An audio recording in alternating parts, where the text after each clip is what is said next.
ভুলে গেছ তুমি কবরের জীবন,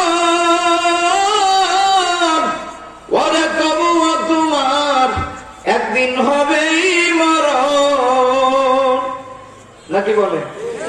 তাই মরণ আসার আগে তুমি শয়তানিটা ছাড়ো। ছাড়াই যেহেতু লাগবে, তা মরণ আসার আগেই ছাড়তে হবে। কথা বলেন ঠিক না ঠিক? তাই মরণ আসার আগেই তুমি নামাজ শুরু করো। কার লাগিয়া কান্দ তুমি, আজ কার লাগিয়া হাসো? যে তোমাকে সুখে রেখেছে তার কোরআন ভুলে গেছো। কার লাগিয়া কান্দ তুমি,